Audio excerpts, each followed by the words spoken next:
What in green tarnation do you two want? I was... Don't tell me!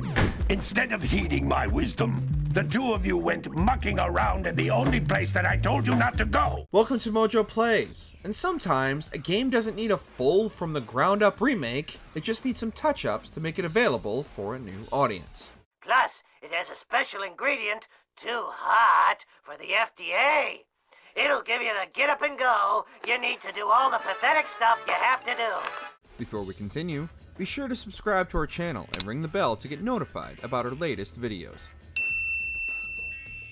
Godhand. This place reeks. I know. Wait, you don't expect me to mop up, do you? Come on, those guys are cake. Not to mention, much sexier than you. Godhand, and honestly Clover Studio, got a raw deal towards the end of the PS2's lifecycle. Bashed relentlessly by critics, Godhand sold a fraction of what it needed to for the studio to stay in business. And with all their titles, including Okami and the Beautiful Joe series, failing to make an impact, Clover Studios shut down after Godhand's release. However, Okami has managed to receive numerous ports and even a long overdue sequel from the same creators. So why not give Godhand a second chance? Hey! Sweetie! You're not going anywhere until you answer our quiz question! He's such a sexy man! Just my type! I'm not that kind of guy! It's undoubtedly one of the most retrospectively appreciated games of all time, so it has more than earned its chance for a remaster. The same is also true of the wildly overlooked Beautiful Joe games, which are still locked on retro hardware. All these games still play wonderfully, so simply touch up the graphics and add some trophies and you're good to go.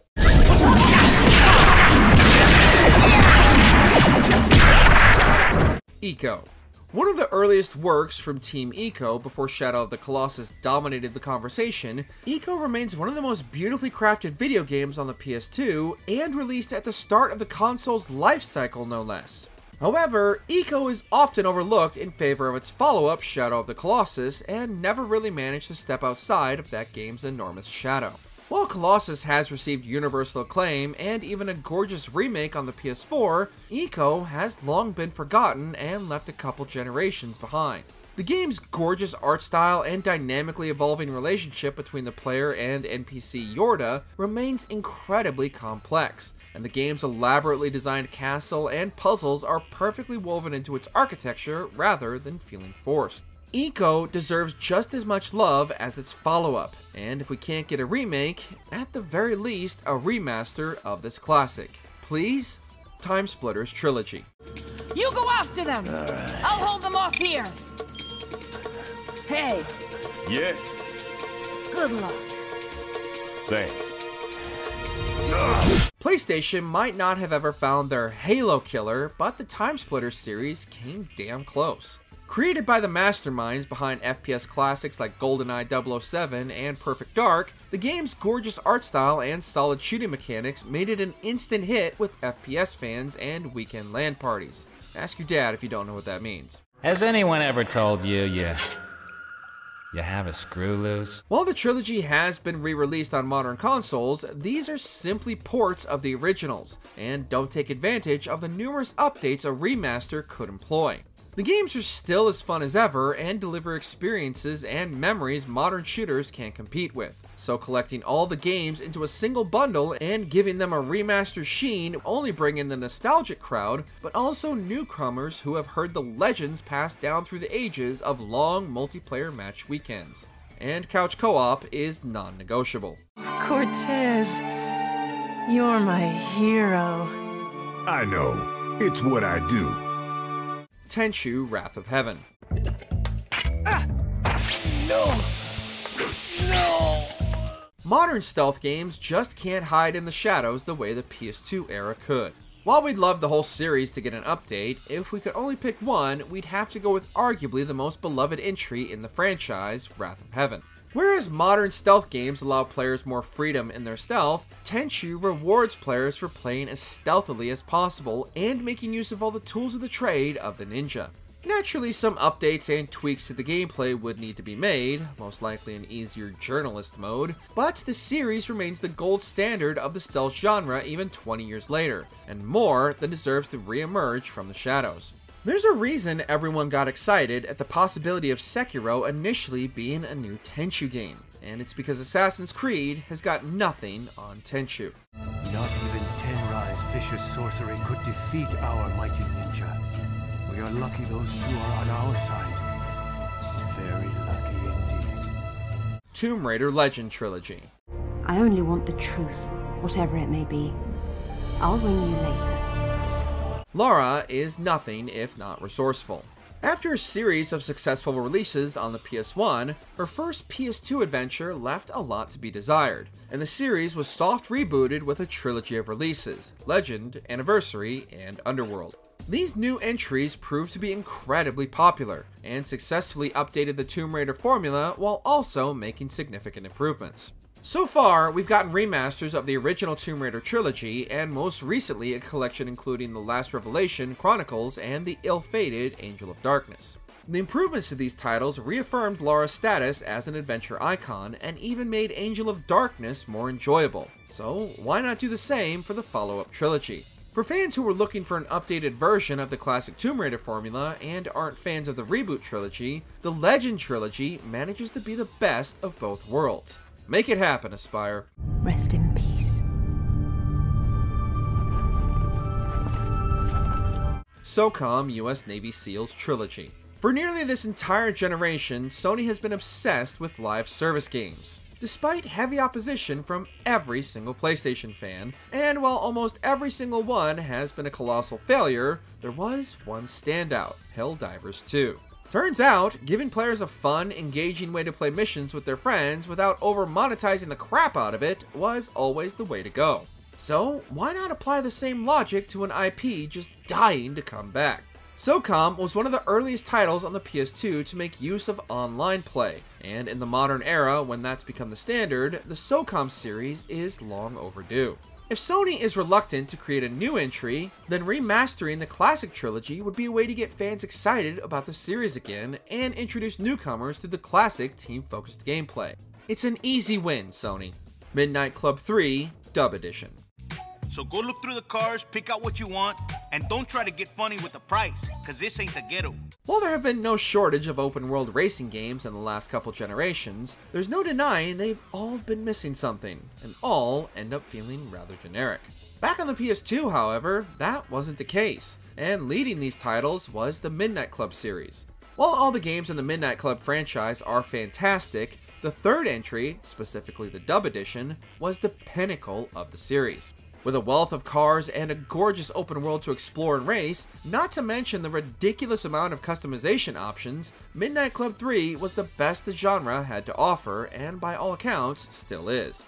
Remastering one of the classic arcade racers could be the shot in the arm the genre needs, and recapture that sense of speed and excitement that Need for Speed has been missing for over a decade. And there's a nice little prize for the winner. Good luck. Prince of Persia Trilogy.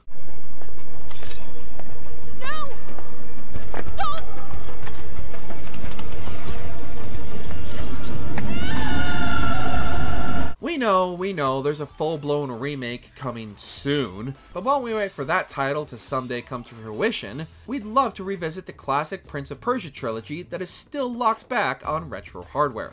The Prince of Persia trilogy was some of the best puzzle platforming games on the PS2, and each entry managed to improve on the formula while introducing new and exciting gameplay. Their use of time-bending mechanics and traversal remain unmatched even by today's standard.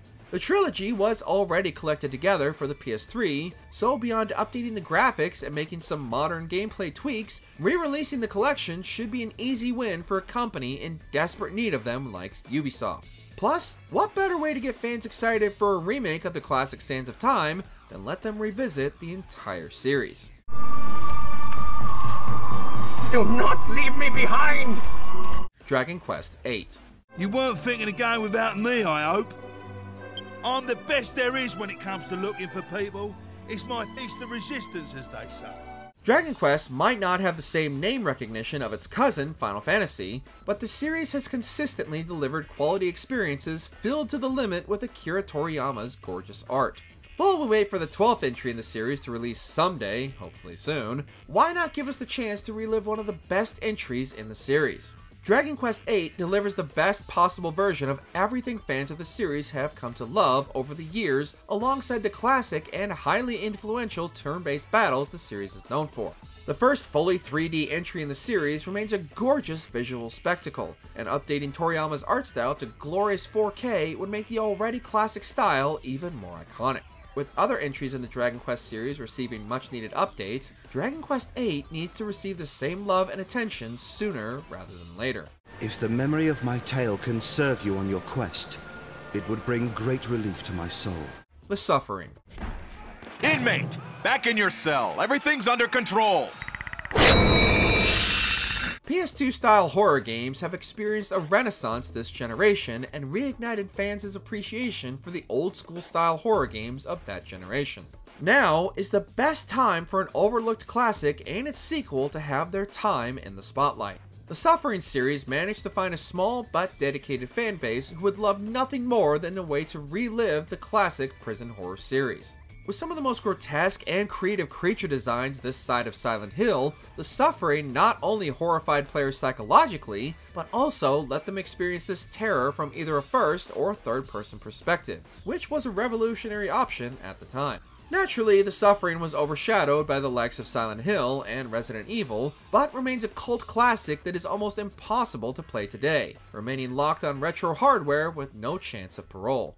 You might think my methods a bit unorthodox, but my results will speak for themselves. Fatal Frame Trilogy.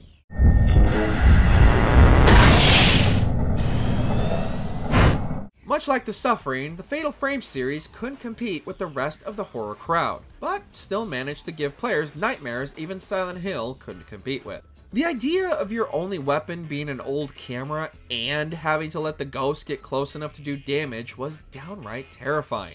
With the Silent Hill series only now making its comeback with a full remake of the second game, and 3 tantalizing entries on the PS2 that only need a few modern touches, the horror genre is dying for the return of another horror franchise with the possibility of becoming a classic. Combining the puzzle elements of Resident Evil with classic Japanese haunted horror aesthetics, there's nothing else quite like the Fatal Frame series and the chance to traumatize a new generation of players. Plus, can you imagine if they made this playable in VR? I might never recover. You aren't like me. Dirge of Cerberus, Final Fantasy VII. I don't know what you're up to, but I want absolutely no part of it. We are in the middle of a full-blown Final Fantasy VII renaissance, with the original game nearing the end of its remake trilogy and the prequel Crisis Core receiving a not a remake but a totally a remake re-release. But what about the black sheep of the Final Fantasy VII Compendium? Picking up after the events of the main game, instead of the traditional turn-based battles, Dirge of Cerberus was a third-person shooter, and the results were mixed to say the least. A remaster of the title could offer some much-needed improvements to the game's combat, and updates to the visuals would clear up some of the muddy textures of the original release. With Crisis Core releasing just before Zack's big introduction in Rebirth, it would make sense for Square to remaster Dirge of Cerberus, especially with the introduction of Vincent in Rebirth and the continuation after the remake trilogy's final entry. Everyone's waiting, Vincent Valentine. Xeno Saga Trilogy. Xenogears remains a cult classic on the PS1, and the Xenoblade series has consistently been beloved by both fans and critics. But the Xeno franchise's middle child has been woefully overlooked. A trilogy of turn-based JRPGs on the PS2, Xenosaga tackled incredibly heavy topics such as the existence of God, human existentialism, and the rise of artificial intelligence, ideas that have only become more prophetic in the years since their release. Unfortunately, the Xenosaga games were simply ahead of their time, both thematically and by the technology of the time. Not only would a remaster bring the Xenosaga series into the modern age, but it could also help realize the creator's initial ambitious vision.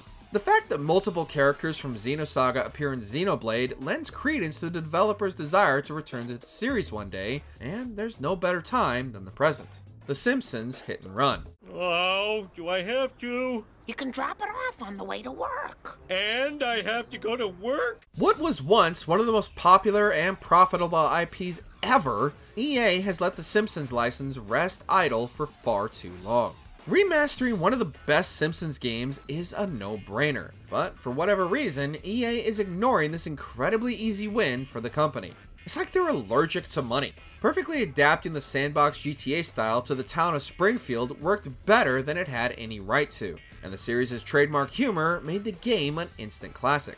Updating controls, visuals, and adding trophy support has the potential to reignite interest in both the series, but also other Simpsons games such as the Crazy Taxi-inspired Road Rage. If they were able to connect all the different zones into one interconnected and fully explorable Springfield, a remaster of Hit and Run could make a classic into one of the greatest Simpsons adaptations of all time.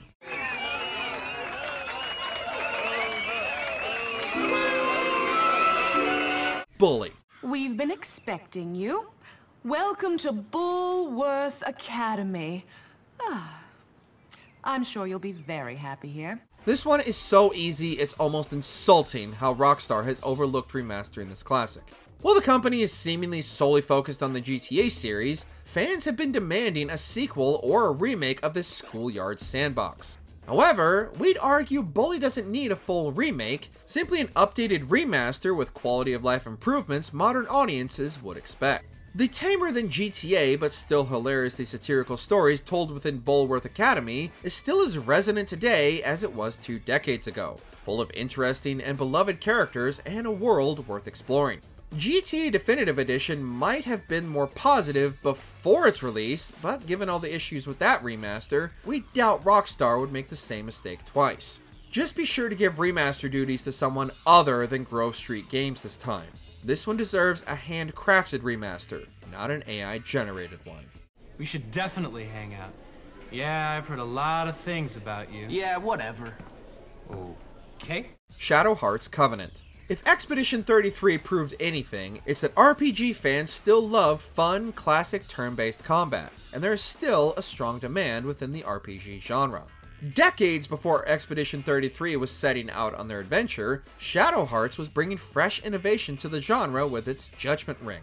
During combat, players need to hit specific areas on the ring to add additional buffs to their attacks, adding more engagement and strategic depth than traditional RPGs were known for. Alongside a cast of well-written characters and an interesting supernaturally charged Lovecraftian World War I setting, Covenant gave players a setting unlike anything else in the genre before it.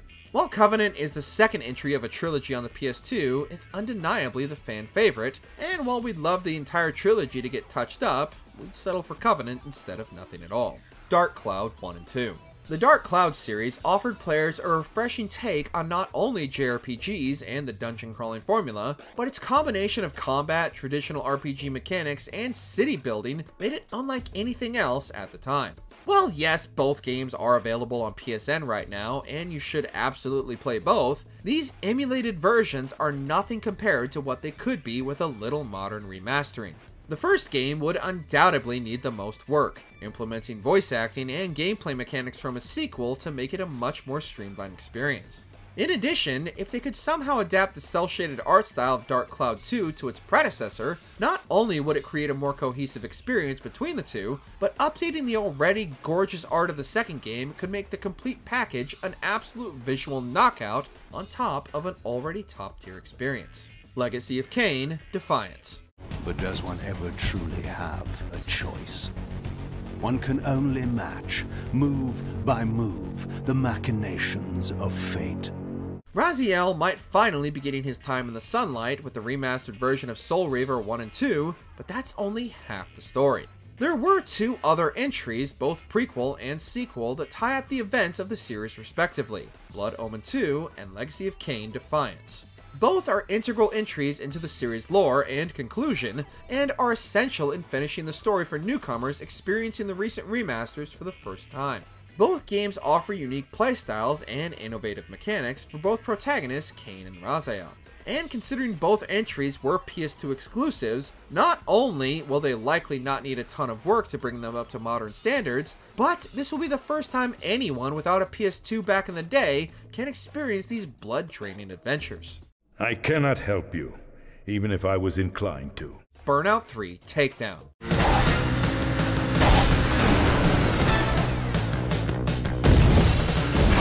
The Burnout series has been dormant for far too long. After Burnout Paradise, EA moved Criterion onto the Need for Speed series, but somehow they couldn't recapture the magic of the Burnout formula. For die-hard fans of the series, Burnout 3 remains the pinnacle of the franchise. Yes, the open world of Paradise was fun and well designed, but missed that arcadey nature of track memorization and the breakneck thrills of zipping around the tracks leaving crashes in your wake at hundreds of miles per hour. Burnout 3 remains incredibly replayable even today, so not much would need to be updated for a remaster besides cleaning up some of the visuals and naturally adjusting some of the soundtrack because of stupid licensing agreements, but the core experience could remain relatively unchanged, and Burnout 3 would remain just as fantastic as the day it released.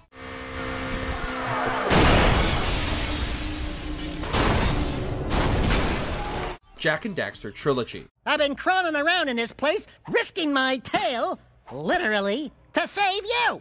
I've been looking for you for 2 years! Say something! Just this once! Naughty Dog hasn't released a single new game this entire generation, but has re-released and remastered the Last of Us games 3 different times, all while ignoring the remasters fans truly want. Jak and Daxter proved to be a solid follow-up to the studio's Crash Bandicoot series, and the subsequent GTA-inspired Jak 2 and 3 evolved the formula and expanded the universe while maintaining some of the genre's most solid platforming, exploration, and combat mechanics. While available on PSN, these are simple ports and not the updated versions longtime fans have been hoping for. Of all the games to remaster, for whatever reason, Naughty Dog is ignoring the ones players want the most. And it's not just Jak that needs a remastered trilogy. Ratchet & Clank had a similarly solid trilogy of entries on the PS2, and considering that series is still ongoing, it would be great for newcomers to replay that series' roots. Are you ready, Jak? We have something to show you. What? The universe. Which PS2 game do you think just needs some modern remastering touch-ups to be perfectly playable today? Share your picks in the comments. Did you enjoy this video? Check out these other clips from MojoPlays, and be sure to subscribe and ring the bell to be notified about our latest videos.